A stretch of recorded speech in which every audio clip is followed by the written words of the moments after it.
Que bom ter você aqui no canal Ricardo Santos, historiador, neste quadro Fala, Professor. Aqui você sabe, quem fala pelo professor não é o especialista, não é o secretário de educação. Quem fala pelo professor é ele mesmo. E esse é um ponto central deste canal. E hoje nós temos um convidado muito especial. É o professor Sidney Santos.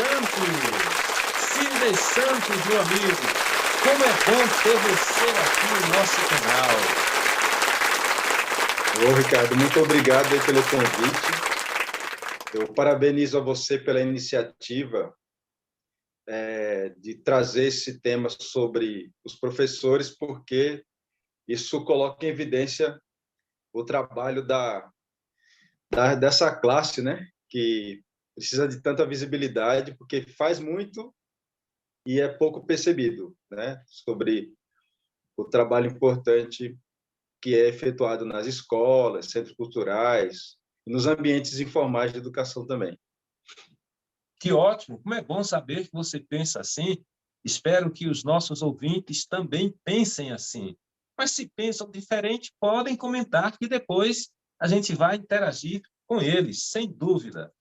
Sidney, nós temos aqui uma praxe que nós não perguntamos a idade de ninguém, mas nós queremos saber que fato ou fatos históricos ocorreram no ano que você nasceu.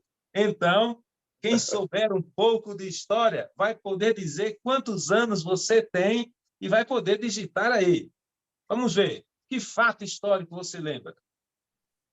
Sendo entrevistado por um historiador, isso poderia ser uma possibilidade. Então, houve 3 fatos históricos aí que marcaram o nosso país. Foi a morte do Juscelino Kubitschek e do ex-presidente, também o João Goulart. Olha, E tem um estilista carioca, na época, que também tem um papel muito forte nesse processo da ditadura militar, que é a Zuzu Angel, que viveu essa época, sabe da luta que ela teve pela procura do filho, que foi perseguido. Então, tem todo um histórico interessante dessa protagonista aí feminina que teve um papel emblemático nesse momento do país.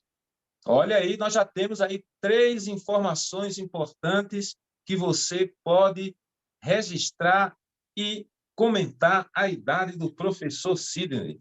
Sidney Santos, me diga uma coisa, você é muito conhecido como artista plástico, porque as suas obras, elas estão no Facebook e eu conheço pessoalmente algumas obras que você fez, caricaturas que você faz. Hoje, professor Sidney, como é que está você profissionalmente? O que é que você está fazendo? É, realmente eu tenho esse circuito dentro das artes, né? Então, você colocou bem aí como artista plástico, mas se eu fosse me titular mais na minha frequência de produção, eu me titulo mais como desenhista, né? Mas é uma das características das artes plásticas, né? O desenho. E aí, como caricaturista também, né? Que eu trabalho com ilustração, evento, né? Mas atualmente, eu, depois de ter transitado na cultura, transitado na assistência social, eu estou trabalhando na saúde, né? Eu trabalho num CAPS, que é um CAPS 4, que é uma modalidade de CAPS que ele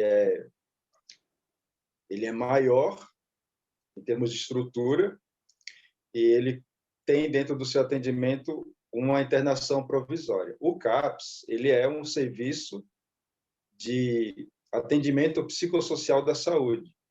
Então tem o CAPS álcool e drogas e tem o CAPS saúde mental. E eu trabalho no CAPS que faz atendimento de pessoas que fazem uso abusivo de álcool e droga no território central da cidade de São Paulo, especificamente da Cracolândia, o público da Cracolândia. Então, eu trabalho como oficineiro, fazendo trabalho de arte-terapia com os pacientes desse CAPS.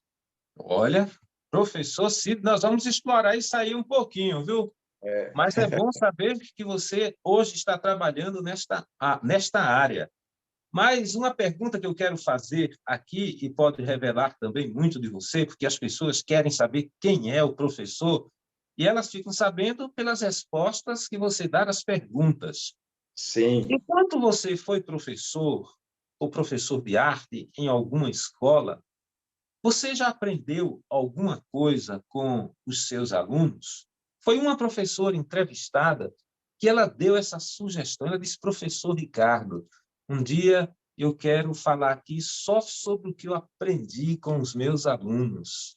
Enquanto a gente não marca esta entrevista com ela só sobre esse tema, eu já faço a pergunta aqui aos professores que vêm aqui. Você já aprendeu alguma coisa com seus alunos? Várias, várias coisas. Cita Mas uma delas aí, uma mais importante eu que vou marcou citar você. uma, né? Uma muito curiosa. Eu dei aula de desenho numa escola chamada Fábrica de Criatividade, no Capão Redondo. E um dos conteúdos era do programa, né, do curso de desenho, era composição. Toda obra de arte ela é planejada, né? Você faz um esboço, uma estrutura da ideia, para depois você colocar essa obra na tela. Você não vai pintar assim aleatoriamente, sem primeiro fazer um esboço preparatório. E aí, nesses conteúdos, a gente mostrou que tipo de composição era no Renascimento, que tipo de composição era no Barroco, e assim sucessivamente. E aí tinha uma obra de um pintor chamado Nicolas Poussin. E aí, na composição do quadro, o comentário que tinha sobre a composição era assim: o caos organizado, porque tinha uma dança das deusas assim, circulando em torno do Baco, né, que é um personagem da mitologia grega e romana, né, greco-romana. E aí eu estava dando essa aula para os alunos, tinha aluno adolescente, aluno adulto, e tinha uma garota mais nova, tinha 9 anos de idade. E aí eu perguntei: e aí, gente, o que significa quando o caos é organizado, né? Porque não dá para conceber a ideia de um caos organizado, né? O caos ele já pressupõe que seja algo desorganizado, né? Uhum. E aí aquela criança lá no cantinho da sala, com 9 anos, respondeu assim: quando ele é planejado.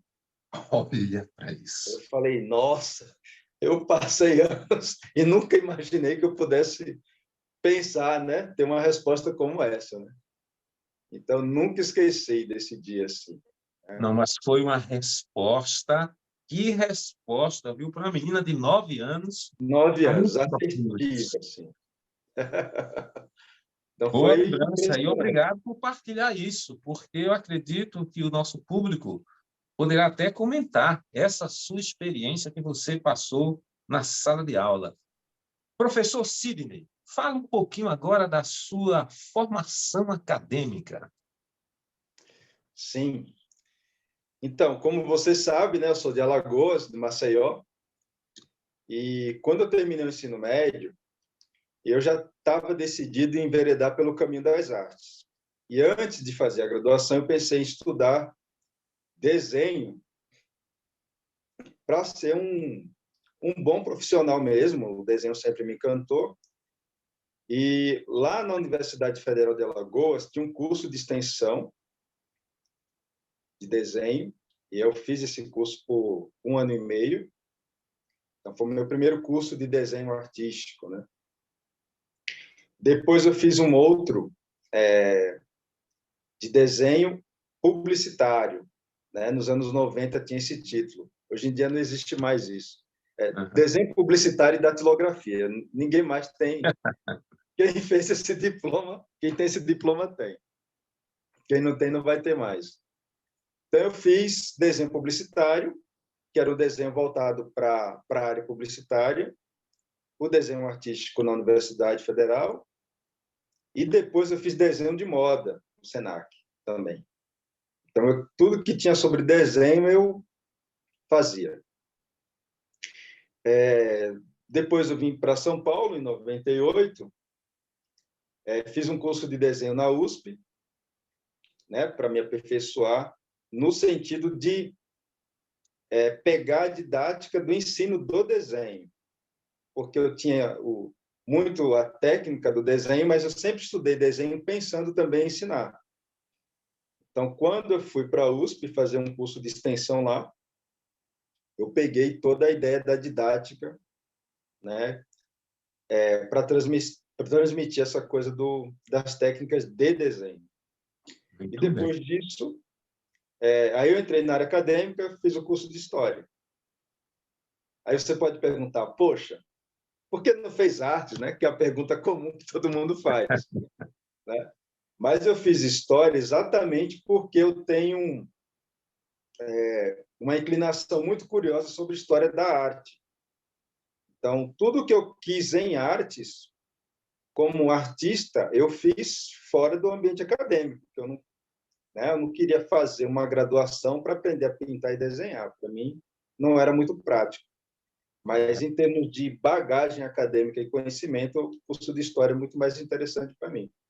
Olha, Sidney, que bom saber disso. Daqui a pouco eu vou te perguntar alguma curiosidade acadêmica, assim, nas artes, que você descobriu sobre algum artista, sobre algum pintor, para você partilhar com a gente.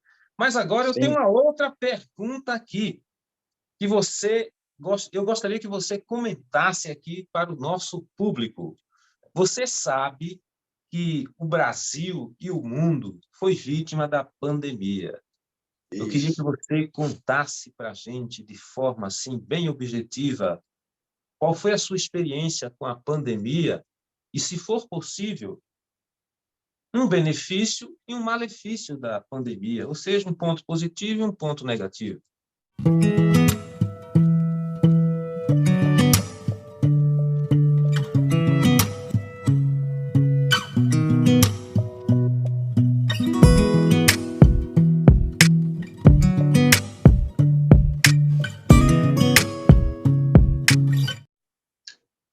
Quando a pandemia estourou, eu estava gerenciando um centro de acolhida para pessoas em situação de rua no centro de São Paulo, exatamente no bairro do Cambuci. Uhum. Então, tinha feito poucos meses que eu estava gerenciando o serviço, e aí a pandemia explodiu. E aí veio uma coisa assim na minha cabeça, e aí, né? Eu tenho 150 pessoas em situação de rua, vulnerável, né? E eu tenho que cuidar para que a aglomeração aqui dentro não prolifere. Correto. Então, antes de haver as providências profiláticas de higiene, quando nós tivemos a notificação de algumas medidas da assistência social e da saúde, nós já entramos com os conviventes que estavam no centro de acolhida para que cuidassem de maneira dobrada com a higiene. Colocamos à disposição álcool em gel, porque como a gente não sabia como necessariamente era a transmissão da doença ali naquele início, então todo cuidado era pouco e era possível de nos ajudar, né? Então a primeira coisa que a gente pensou foi na higiene. Correto. E outra coisa foi que veio no desenrolar é que como os serviços de saúde mental que havia no território, eles deixaram de atender, alguns pacientes, alguns conviventes do centro de acolhida tinham questões de distúrbio mental. E aí isso veio à tona, né? Então, tinha convivente que tinha transtorno bipolar, tomava medicamento controlado, mas aí o que aconteceu? Como ele interrompeu o tratamento, aí teve as crises. Transtorno bipolar, tinha gente que tinha esquizofrenia. E a gente ficou, e agora? O que a gente vai fazer? Então, o Sidney, que era gestor do centro de acolhida, passou a ser também o terapeuta, o arte-terapeuta, que a gente entrou com as atividades artísticas para reduzir o dano. Na sequência, a gente montou dentro do centro de acolhida um ateliê de atividades artística e cultural. Leitura, quem quisesse tocar violão tocava, e 2 vezes por semana eu fazia uma oficina de artes.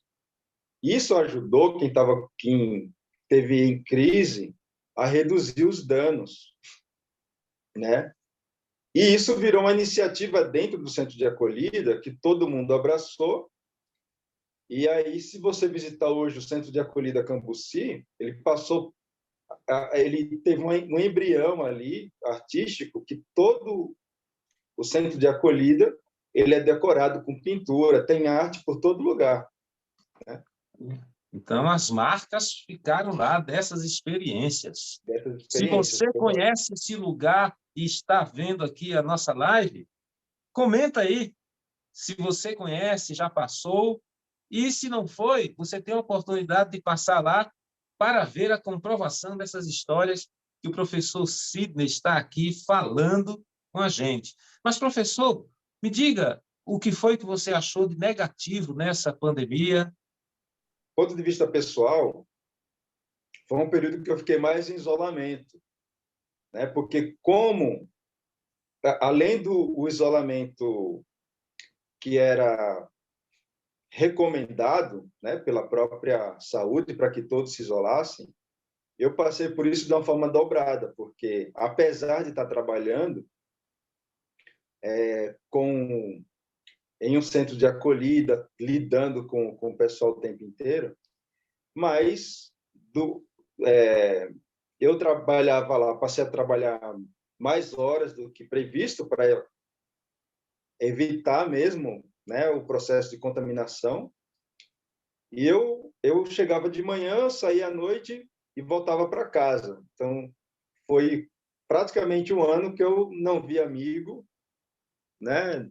Não recebi visita, não visitei ninguém. E eu fiquei realmente sentindo um processo de solidão ali. Eu falei, nossa, espero que isso acabe logo para eu voltar a ter vida, né? Normalmente, assim. Porque isso foi um negócio que mexeu um pouco comigo. Você falou da sua experiência com a pandemia, você contou um aspecto aí negativo e o aspecto positivo. O positivo, para além dessa experiência no centro de acolhida, e algumas diferenças foram deixadas de lado, porque quando você percebeu que pessoas próximas a você morreu de um dia para o outro, eu acho que muita gente começou a repensar sobre o que é mais importante ter em comum com o outro do que a diferença. Olha, realmente, isso, você falando, a gente percebe que aconteceu e tornou-se muito evidente. Mas, professor Sidney, e quando você não está trabalhando, qual é o seu hobby? Como é que você se diverte? Eu gosto de desenhar, mesmo quando eu não estou desenhando profissionalmente. Então, desenhar é o seu hobby. Você é desenhista, Também. você trabalha com a pintura e isso é seu hobby. Eu gosto, mas tem uma coisa que eu passei a praticar mais, foi atividade física, né? Então, 2 vezes por semana, pelo menos, eu faço atividade física na academia, que é treino funcional. Então, você sabe diferenciar um desenho quando é um hobby e o desenho quando é profissional. Quando é E profissional, também a educação física faz parte do seu hobby, da sua alegria. Então, eu creio que ficou claro aí como é que você se diverte. Professor Sidney, uma outra pergunta aqui muito comum que nós fazemos aos professores: você acredita que há falta de segurança nas escolas ou a maldade do ser humano não tem limite? Qual é a sua resposta a essa pergunta? acho que as duas coisas coexistem, Tudo bem. felizmente. Existe a falta de segurança, que é um fator externo, então é uma questão de política pública, e a maldade no ser humano é uma questão interna, né? É inato. algumas coisas podem reduzir isso. Uma delas é a própria educação, né? Mas se você tem um profissional de educação que está vulnerável à insegurança, isso compromete o trabalho. Então, uma coisa parece que a falta de uma coisa acaba fomentando a outra, né? Muito bem, sua resposta foi bem clara. Vamos falar um pouquinho de política, professor Sidney. Vamos ver qual é a sua postura diante de assuntos da nossa política. Então, eu quero saber se você tem coragem de dizer aqui publicamente em quem você votou. Votou em Lula, votou em Bolsonaro ou em uma outra via aí?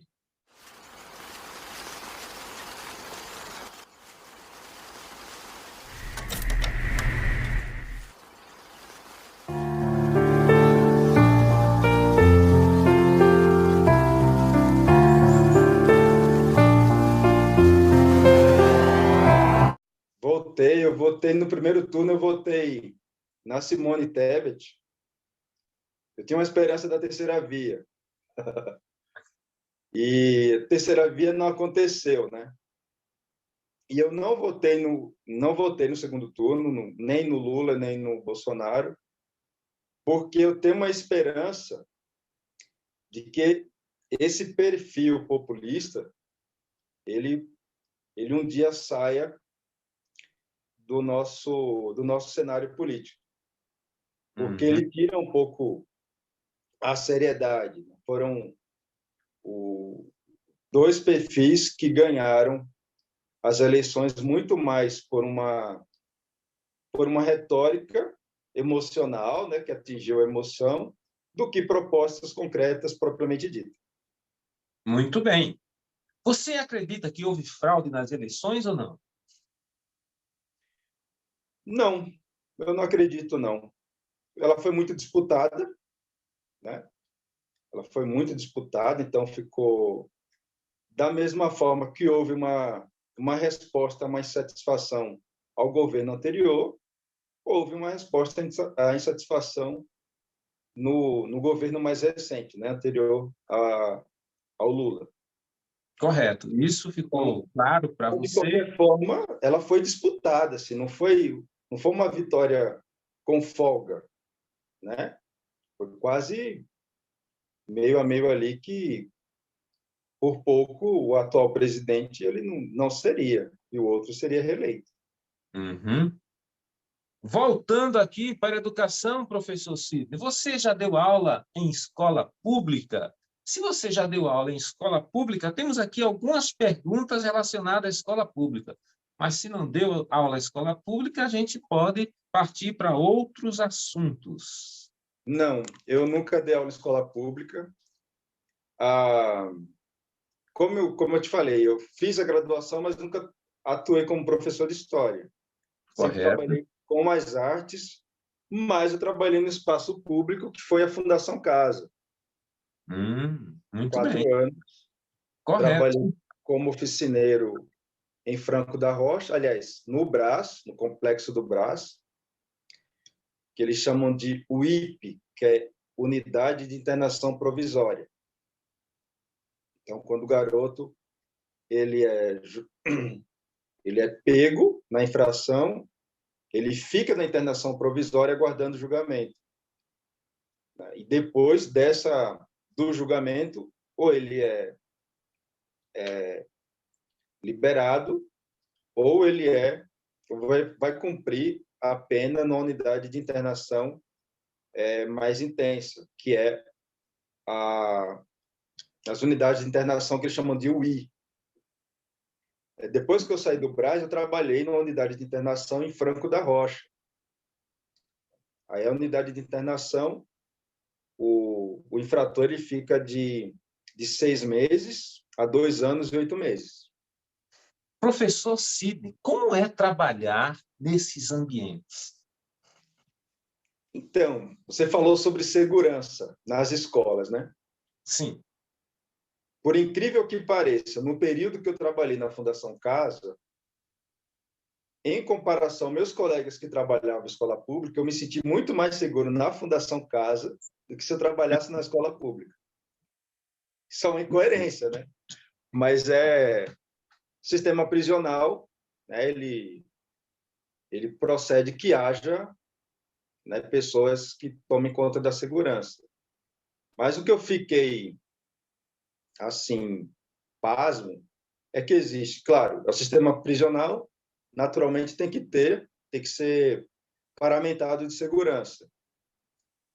Mas ali dentro era provido para os infratores saúde, educação formal, educação informal, educação profissionalizante e dentista, né? E aí você está aqui fora, todas essas coisas são oferecidas, não vou dizer que não tem, mas com uma certa precariedade. Então, tem uma balança aí que está um pouco desregulada no sentido de garantir os direitos da criança e adolescente. Foi muito bom você trazer isso para a gente. E eu espero que aqueles que estão nos ouvindo façam aí seus comentários acerca dessas informações. Você não foi professor de escola pública, mas tem uma pergunta que você pode responder, porque o cidadão opina sobre isso. Você é a favor ou contra o ensino religioso na sala de aula? Só a favor, muito, 100% a favor. Por Mas, quê? assim, é que, desde que o ensino religioso ele não seja dogmático, né? Ele não seja confessional. Que a escola pública, o próprio nome já indica, é uma escola pública. Então, o professor de religião, nesse espaço público, ele tem que ser um pesquisador e conhecer de todos os segmentos religiosos. Você está numa escola pública, você tem ali protestante, pessoas que frequentam as religiões de matriz africana e catolicismo também, né? Catolicismo que é uma grande gama dos alunos de escola pública. Então, o professor de religião ele tem que falar de religião como um objeto de estudo, não como objeto de doutrinação. Muito bem, professor. Acredito que a sua fala também é um bom motivo para a gente comentar aí, para a gente poder interagir, porque foi muito significativa a sua resposta. Um outro ponto que nós vamos destacar aqui, professor Sidney, é sobre o feminicídio. Você sabe que os números que falam sobre feminicídio é muito grande. Às vezes a gente não chega a acreditar, mas são tantas as evidências e a gente não tem como não crer que isso está acontecendo. A pergunta que eu faço é: quem deve proteger a mulher? É ela mesma? É a sociedade? Ou é o Estado? Aí eu vou responder igual a outra pergunta. As três coisas também têm que coexistir, né? O Estado, que ele assume um compromisso de cuidar do cidadão, né? Historicamente ele surgiu para isso, né? O homem, quando ele se propõe a se relacionar com uma mulher, uma das coisas que ela espera dele é segurança e proteção. Então, dentro de um campo afetivo, não se cabe você não tratar bem uma mulher, né? Isso é uma coisa que tem que estar impregnado na educação de um homem. Então, o homem é o que protege, não que agride. E agora, dentro da nossa realidade, a mulher, infelizmente, ela tem que ter consciência dos seus direitos, porque como isso já ficou uma coisa que impregnou, né, essa violência, principalmente durante e pós-pandemia, essa coisa cresceu bastante.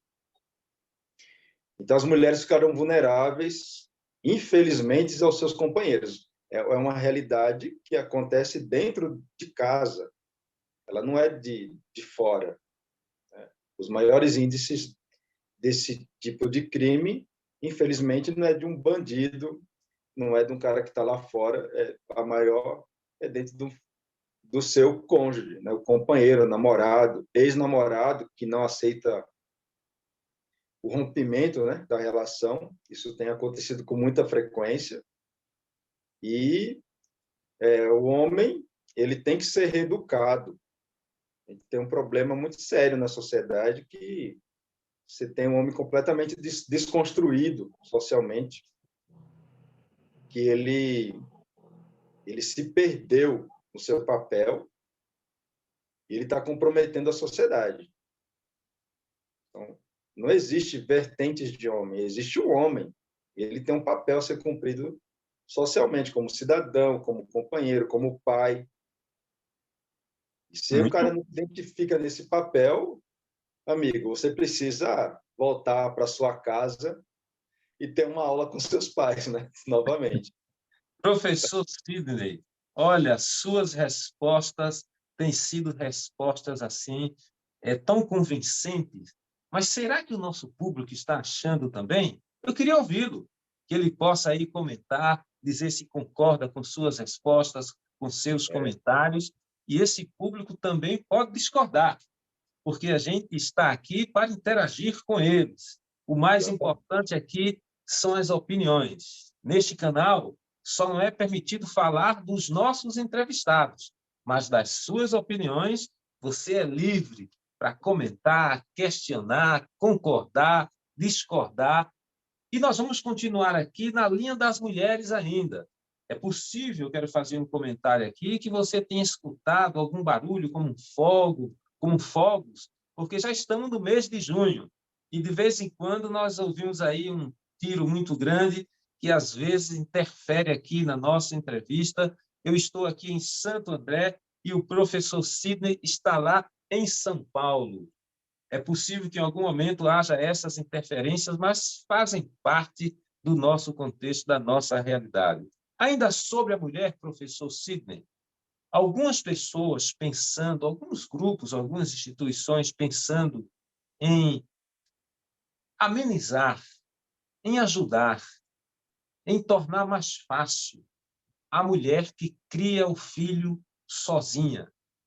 O pai não ajuda essa mulher a criar o filho.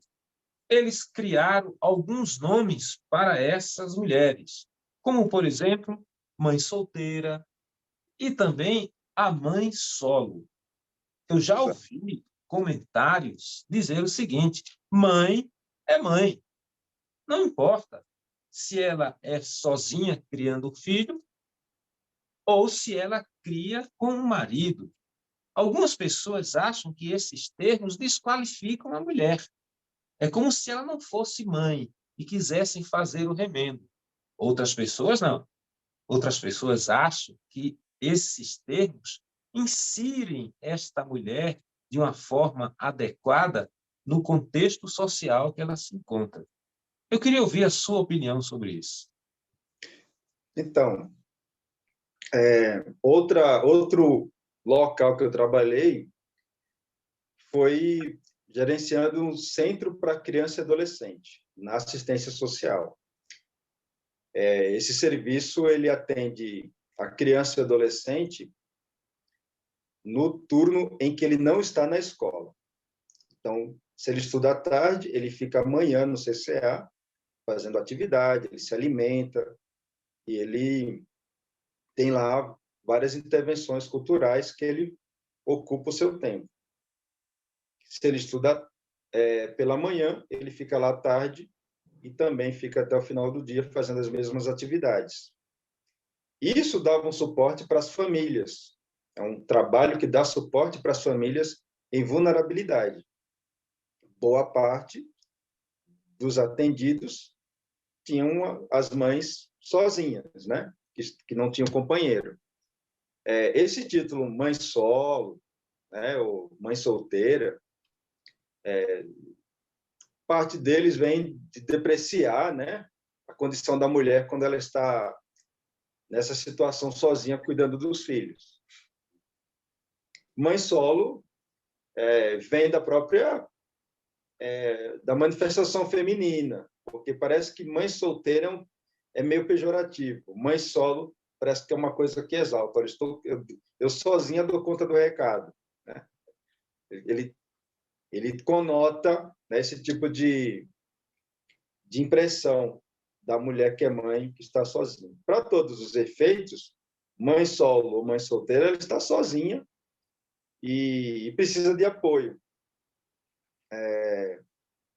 Mas eu acho que o olhar que a gente deve ter, tirando os rótulos, é que essa mãe, ela, para todos os efeitos, ela é mãe mesmo, como alguém já falou, né?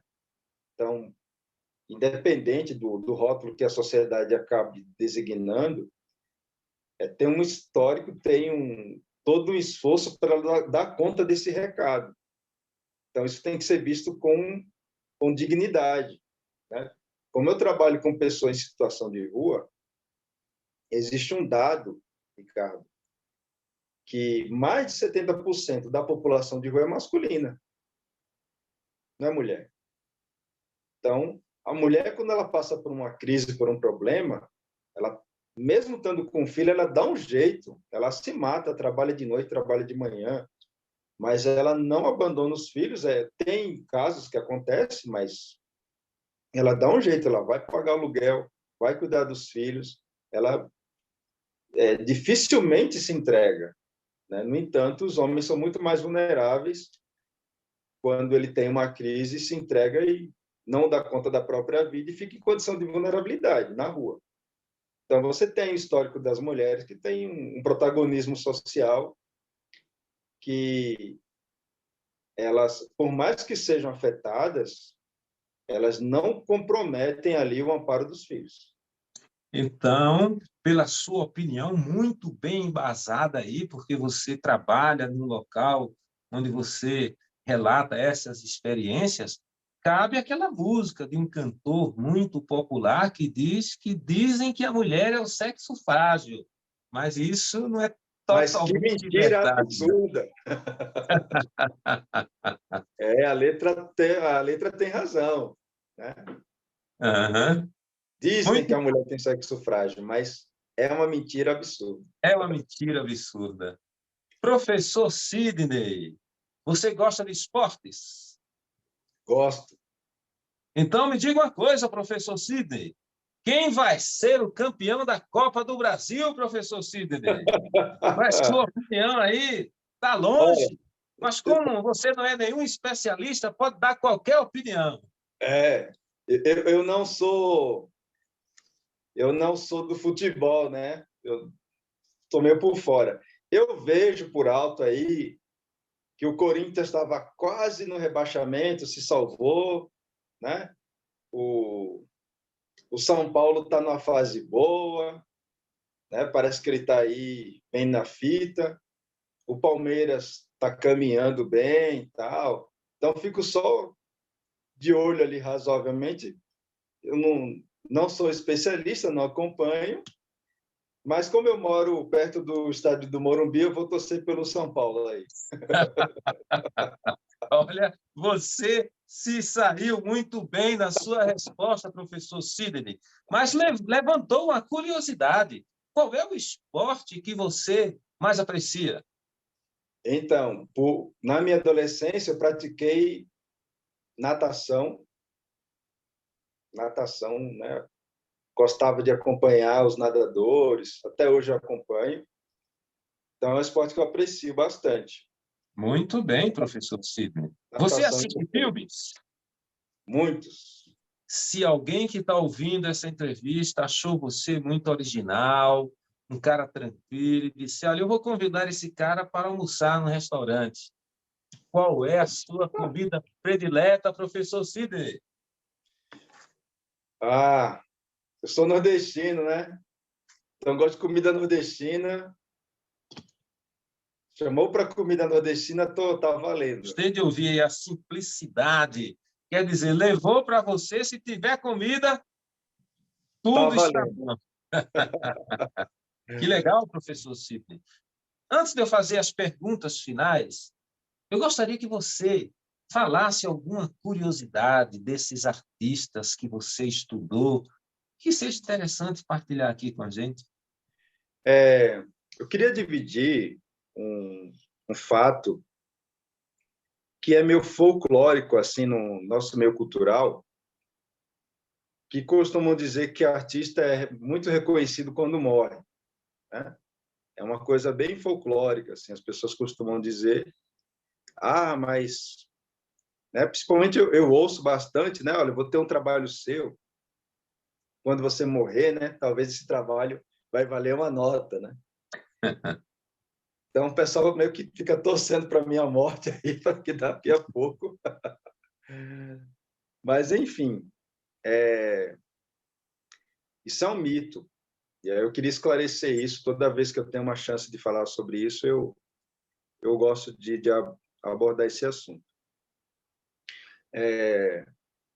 Historicamente, a gente tem vários relatos de artistas que foram muito bem-sucedidos financeiramente, e isso não é muito falado, porque geralmente as histórias dos artistas é muito dramática, né? Tem muito drama em torno das histórias dos artistas. Então, você tem, por exemplo, agora que a gente acabamos de citar, né, do Van Gogh, então foi um cara que se suicidou, ele tem uma questão psiquiátrica, então ele, na sua trajetória, a questão psiquiátrica atrapalhou, e algumas escolhas que ele fez atrapalhou também na sua vida profissional, né, em termos de ser bem-sucedido financeiramente. Ele teve muita precariedade. Mas teve muitos artistas que foram muito bem-sucedidos financeiramente. O próprio Leonardo da Vinci, né, ele foi pintor da corte, né, da corte de Milão. Ele também foi convidado para ser uma espécie de mestre de cerimônia da corte de Milão. Então, ele tinha, além de ser um artista, ele tinha uma função específica dentro da corte, né? E isso fazia dele uma celebridade viva. O Leonardo, ele era disputadíssimo. O Michelangelo, por exemplo, ele produziu bastante escultura, murais, ele pintou os afrescos da Capela Sistina a pedido do próprio Papa, e isso rendeu, assim, valores exorbitantes que ele soube guardar. Então, quando o Michelangelo morreu, ele não tinha um herdeiro direto, porque ele não teve filhos, mas ele teve um sobrinho ali distante que herdou parte da sua fortuna, e ele também tinha algumas terras, um percentual considerável das terras da Toscana. Então, um sobrinho sozinho herdou isso aí. Alguém se deu muito bem. Mas ele era um sujeito muito simples, né? Então, ele não tinha uma vida, podemos dizer assim, de extravagâncias, diferente do Rembrandt, por exemplo, que era um pintor holandês que se deu muito bem financeiramente. Ele trabalhava para a corte holandesa, pintou vários retratos, e fez muitas obras monumentais que representava não só a monarquia, também os feitos históricos militares holandeses. A vaidade consumiu, né, a fortuna do Rembrandt. O Pablo Picasso, ele era uma estrela. Então, só para você ter ideia, o Pablo Picasso chegou num nível tão alto de reconhecimento que, quando ele jantava no restaurante, se ele assinasse o cheque, a assinatura era muito mais valiosa que o próprio cheque. Então, Picasso era uma marca. Então, ele não assinava. Ele não precisou morrer Não. Para ser o Picasso que nós conhecemos. Não. Ele, com 20 e poucos anos, ele já estava muito bem sucedido, e aos 40 e poucos ele já era uma estrela, e aí comer no restaurante era complicado para ele, porque se ele Se ele assinasse um cheque, era muito mais valioso, né? Então, existe até uma piada sobre isso, que ele foi comer no restaurante, e aí ele faz um desenho para pagar a comida. Só que não só foi ele que comeu, ele levou várias pessoas. Quando ele desenha, que ele vai entregar para o garçom, ele, mestre, está faltando assinatura. Ele disse, então, eu estou pagando o jantar e não o restaurante. Olha, essa ilustração aí. Todos os herdeiros do Picasso estão muito bem e todos os seus descendentes vão ficar muito bem para a vida toda ali. Ok, muito bem. Que bom trazer essa experiência, professor Sidney. Em se tratar do Brasil, na atualidade, que eu falei de exemplos, né, históricos, mas atualmente a gente tem vários artistas. Vou citar mulher, já que você falou de mulheres, né? Temos duas artistas muito bem-sucedidas. Uma se chama Adriana Varejão e uma outra chama Beatriz Milhazes, né? Então, até o pessoal apelida ela de Beatriz Milhares, porque um quadro dela, quando é leiloado, ele chega a mais de 430 mil reais. Então, já chegou a milhões agora, né? Nos últimos tempos. Então, só para a gente saber aí como é que anda o cenário brasileiro das artes plásticas. Pois é, a gente não tem noção de como esse segmento também tem seu espaço, né? A gente não Exatamente. escuta isso muito na mídia. Quando se escuta falar das artes, geralmente está associada a séculos passados, mas tem muita coisa acontecendo, e o professor Sidney é um exemplo dessas artes contemporâneas. Professor Sidney, ainda há um tempinho para Sim. você falar, rapaz, de um livro que você começou a escrever há muito tempo. Eu não sei se você só escreve, se você desenha. Fala um pouquinho sobre esse livro aí. Eu estou realmente fazendo um projeto, né, sobre o livro de Jó, né, um projeto que tem uma linha religiosa, mas é um livro que ele tem todo uma elaboração que tem, além do texto, tem as ilustrações. Então, vai ser um livro ilustrado que ele vai fazer com que o leitor visualize todas as narrativas e as metáforas que são ditas no livro de Jó. Então, nós vamos ver esse livro a partir das imagens. Com as imagens, a gente vai ter a interpretação das experiências que Jó passou. É isso, professor? Exatamente. Olha, Exatamente. que bom você partilhar um pouquinho desse livro aqui para a gente, professor Sidney. E se tiver um espaço aí, eu quero mostrar algumas ilustrações de outras publicações que eu participei também. Eu não fui escritor, mas ilustrei, né? Eu acho que o público deve ter curiosidade de saber que eu falei muito de arte, mas não mostrei nenhuma arte, né? Ótimo, professor Sidney. Então, aproveite esse momento e mostra aí a arte, porque depois nós temos aquelas perguntas finais, tradicionais, em nosso Fala, Professor. Mostra um pouquinho sobre isso. Legal. Esse livro foi de uma escritora lagoana. Aqui está a arte original da capa. E esse livro fala de 5 crianças no período medieval. Então, as cinco crianças de Violeta, que Violeta era uma governanta que cuidava dessas crianças, e uma escritora alagoana chamada Simone Cavalcante, que escreveu esse livro. Eu tive a felicidade de ilustrar, fazer a capa e a ilustração interior. Esse livro, eu fiz ele todo em aquarela. Então, você vê que é uma pintura, né, Parabéns, feita professor colorida. Sidney. Vou mostrar aqui algumas ilustrações internas. Tem uma coisa de arquitetura de época aqui, ó. Olha. Né? Você tem uma arquitetura medieval, e aí a gente fez todo um estudo de arquitetura e do figurino, né, dos personagens. Mostra isso aí, fala desse daí. Essa daqui é uma ilustração, uma das cenas do livro em que as crianças estão fazendo uma fuga, né, dentro da floresta. Como eu falei para você, eu fiz desenho artístico, né, em Maceió. Então, tem uns desenhos que eu faço de retrato, né? Então, tem aqui um desenho feito em sépia, que é um lápis importado, que tem esse efeito assim meio amarronzado e tal, né? Bem legal.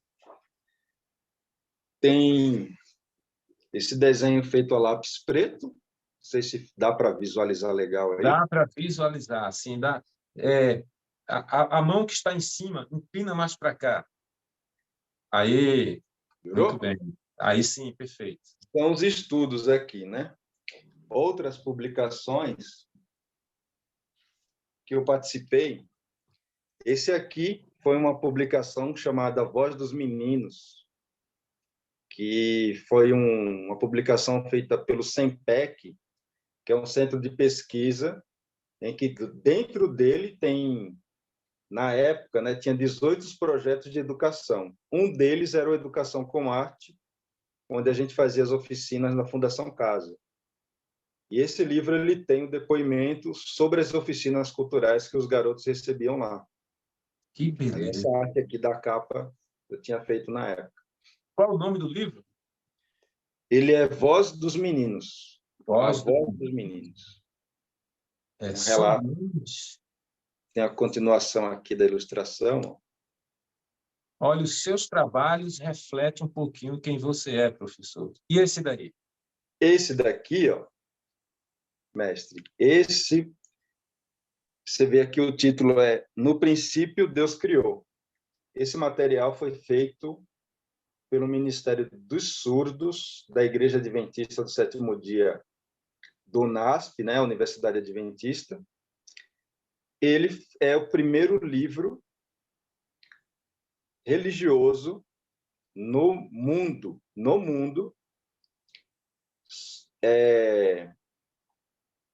feito para criança surda. E tem a sua marca. Ele é feito, a ilustração é feita com a interpretação em libras para a criança ver, ó, então, a linguagem dos sinais. Então, você vai ver a ilustração, vou abrir aqui, ó, e simultaneamente embaixo, né, eu fiz o próprio autor do livro, eu fiz ele realizando a linguagem de sinais. Então, foi Então, você que fez toda essa arte aí do livro? essa arte aqui eu desenhei e quem coloriu foi um outro artista gráfico chamado Vicente Granieri. Eu sou um cara analógico, eu desenho tudo à mão e o Vicente é o cara tecnológico, ele pinta digital, é o meu parceiro digital nas obras. E é um trabalho de inclusão incrível, viu? Sem par. O que mais você tem para mostrar aí, professor Sidney? Mestre, então eu tenho um desenho, eu quero mostrar também que outra característica minha, e aí a gente falou das caricaturas, né? Sim. Você muito bem mencionou que é um trabalho que eu sempre faço. E eu vou mostrar um aqui, que eu estou concluindo, e eu vou mostrar aqui para todos os espectadores, e quem quiser pode ganhar uma também. Você pode fazer um sorteio aí, e a gente faz, e nós vamos dar de presente. Quem quiser assistir. Então, quem assistir essa live aqui, pode comentar aí embaixo no próprio canal do YouTube e nós vamos sortear as pessoas que fizerem referência a essa live aí e poderá ganhar, então, a caricatura do professor Sidney. Pois É isso, é. professor? Vamos sortear, vamos fazer aí, ó, os primeiros 10 comentários já vai ganhar. Pronto! Repara aí. Então, ó, eu acabei de fazer uma aqui,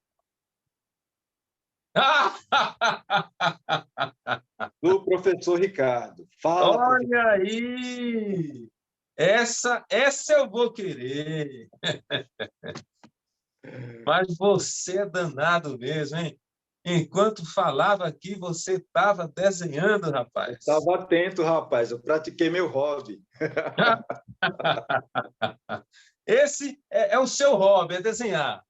Muito bem. Olha, que bom que você fez aí, que você vai partilhar sua arte. Eu gostei muito de ver esses trabalhos que você participou. Gostei de ver o meu retrato. Mostra de novo aí. Vou mostrar aqui. Aí, mais uma vez. Eita, agora eu estou me vendo pelo professor Sidney. Que beleza!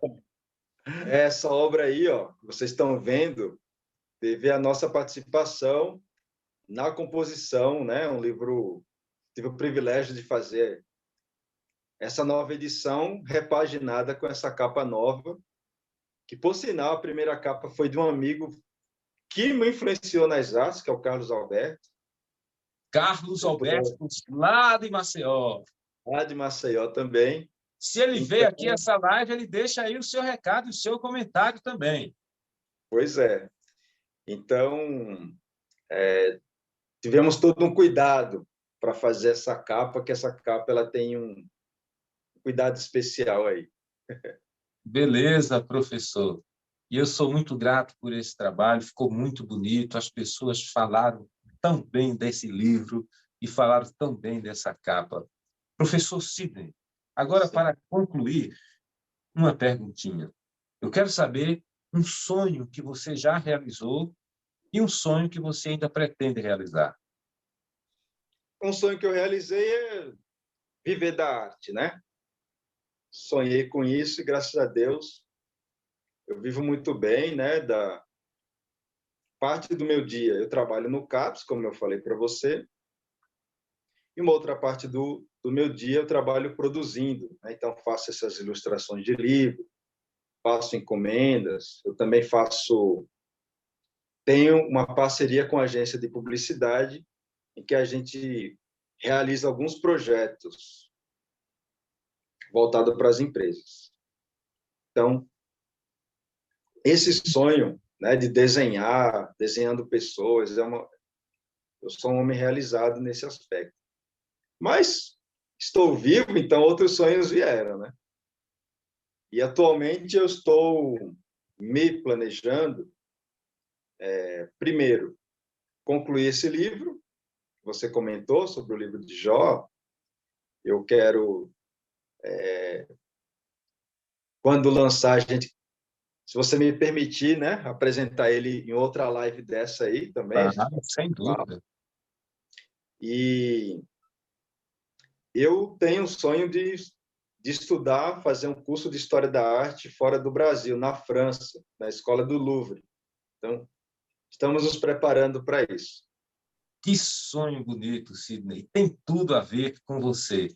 E para concluir a nossa live de hoje, eu gostaria que você desse uma mensagem para os nossos espectadores, falasse um pouquinho da importância da arte, ou falasse um pouco do seu trabalho, mas dê a mensagem que você quiser. Boa parte dos que ouvem, né, que assistem o canal, estão permeando na área da educação, né? E todos eles estão de parabéns, porque a educação é praticamente um sacerdócio. O sujeito que trabalha na escola, traz trabalho para casa e passa o dia pensando em atividades para os seus alunos, esse sujeito é praticamente um sacerdote, que a vida dele é ocupada por isso, né? Um percentual muito grande, não fica residido só na sala de aula. O professor ele tem um papel muito importante, né, na sociedade. E por mais que existam as dificuldades, professor, não desistam de efetuar, né, essa atividade, porque é do professor que o resto, né, de todas as outras atividades, todas as outras profissões, elas provém desse profissional, que ele não é somente importante, ele é essencial para um processo de construção social e de uma melhoria, né, de uma revolução individual. Sidney Santos, o artista plástico, Sidney Santos, um homem simples, um homem original, meu amigo de longas datas, que já acolheu muita gente na casa dele, inclusive eu, quando cheguei aqui a São Paulo. Sidney Santos, espero que as pessoas comentem essa live, comentem do seu trabalho, comentem da sua pessoa, e assim é o canal Ricardo Santos Historiador. É um espaço para que o professor fale dele mesmo. Muito obrigado, professor Sidney, por esse momento, por essa entrevista. Muito obrigado também, Ricardo. Fico feliz de você me dar essa oportunidade, né, de falar sobre educação, arte, e eu tive esse privilégio de passar por todos esses espaços da educação informal e compartilhar com vocês aqui foi muito bacana. Deus abençoe a todos vocês aí. Valeu, tchau! Tchau.